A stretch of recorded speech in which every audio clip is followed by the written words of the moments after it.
സ്നേഹപൂർവ്വം ക്ഷമ സീരിയലിൻ്റെ ലേറ്റസ്റ്റ് എപ്പിസോഡിൻ്റെ പ്രൊമോ റിവ്യൂയിലേക്ക് എല്ലാവർക്കും സ്വാഗതം. അങ്ങനെ പരമേശ്വരന് വയ്യാണ്ടായതോടെ വരുൺ തൻ്റെ യാത്ര തന്നെ മാറ്റിവെക്കുവാണ്.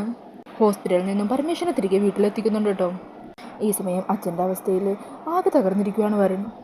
അച്ഛനിങ്ങനെയൊക്കെ ഉണ്ടാകാൻ കാരണം താനാണെന്നും അച്ഛൻ്റെ വാക്ക് ധിക്കരിച്ച് താൻ ഈ നാട്ടിൽ നിന്ന് പോകാൻ തുടങ്ങിയതുകൊണ്ടാണ് അച്ഛൻ ഈ അവസ്ഥയിൽ ആദ്യം ഓർത്ത് വരുൺ വല്ലാതെ വിഷമിച്ച് റൂമിലിരിക്കുമായിരിക്കും. ഈ സമയം പ്രിയങ്ക വരുണിൻ്റെ അടുത്തേക്ക് വന്ന് വരുണിനോട് പൊട്ടിത്തെറിക്കുവാണ്. ഇന്നത്തോടെ എല്ലാം തീരാന്നും നമ്മൾ തമ്മിലുള്ള എല്ലാ കരാറും അവസാനിപ്പിക്കാമെന്നും പറഞ്ഞതല്ലേ, എന്നിട്ട് വീണ്ടും നിങ്ങൾ എന്നെ പറ്റിക്കുവാണല്ലേ. വരുൺ ഇപ്പം തന്നെ എൻ്റെ കൂടെ വരണം. അന്നേരം വരുൺ ചോദിക്കണേ എങ്ങോട്ടേക്ക്? നമ്മൾ തമ്മിലുള്ള ഈ രഹസ്യ കച്ചവടം ഞാൻ എല്ലാവരോടും പറയാൻ പോകുക. നീ ചെന്ന് എന്താണെന്ന് വെച്ചാൽ ചെയ് എന്നും പറഞ്ഞ് വരുണാണെങ്കിൽ മൈൻഡ് ചെയ്യാത്ത പോലെ നിൽക്കുവാണ്. ഈ സമയം പ്രിയങ്ക എല്ലാവരോടും കാര്യങ്ങൾ വിളിച്ചു പറയാൻ പോകാൻ വേണ്ടി പെട്ടെന്ന് തിരിയുമ്പോഴായിരിക്കോട്ടോ മുത്തശ്ശി അവിടെ വന്നു നിൽക്കുന്നത് കാണുന്നത്. അങ്ങനെ ഇവരുടെ സംസാരം എല്ലാം കേട്ടോണ്ടായിരിക്കും മുത്തശ്ശി നിൽക്കുന്നത്. ഈ സമയം മുത്തശ്ശി പ്രിയങ്കൻ്റെ അരികിലേക്ക് ചെല്ലുവാണ് കേട്ടോ. എന്നിട്ട് ചോദിക്കണേ എന്താ നിങ്ങൾ തമ്മിലുള്ള രഹസ്യ കച്ചവടം? അന്നേരം മറുപടിയൊന്നും പറയാതെ പ്രിയങ്ക പോകുവാണ്. ഈ സമയം വരുണിനോട് കാര്യം തിരക്കുക മുത്തശ്ശി. അങ്ങനെ വരുൺ മുത്തശ്ശിയോട് എല്ലാ കാര്യങ്ങളും തുറന്നു പറയുവാണ്. ഞാൻ സ്നേഹിച്ചതും വിവാഹം കഴിക്കാൻ ആഗ്രഹിച്ചതും ദേവനാരായണൻ തിരുമേനിയുടെ മകളെ തന്നെയാണ്.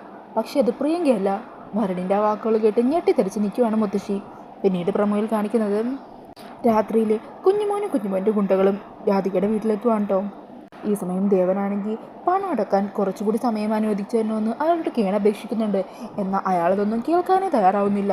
ഇപ്പം ഇറങ്ങിക്കൊള്ളണം, എടാ ഇവറ്റകളുടെ സാധനമെല്ലാം വലിച്ച് പുറത്തേക്കിട് എന്നും പറഞ്ഞ് ഗുണ്ടകളെ എല്ലാ അകത്തേക്ക് പറഞ്ഞു വിടുവാണ്. അങ്ങനെ അവർ രാധികയുടെ ദേവൻ്റെ എല്ലാ സാധനങ്ങളും എടുത്ത് പുറത്തേക്ക് വലിച്ചെറിയുവാണ് കേട്ടോ. എന്നിട്ട് ആ രാത്രി തന്നെ അവരോട് അവിടെ നിന്നും പോകാൻ പറയുവാണ്. അങ്ങനെ അവരുടെ കയ്യിൽ നിന്ന് വീടിൻ്റെ താക്കോലൊക്കെ വാങ്ങിച്ച് അവരെ പടിയിറക്കി വിടുവാണ് കേട്ടോ.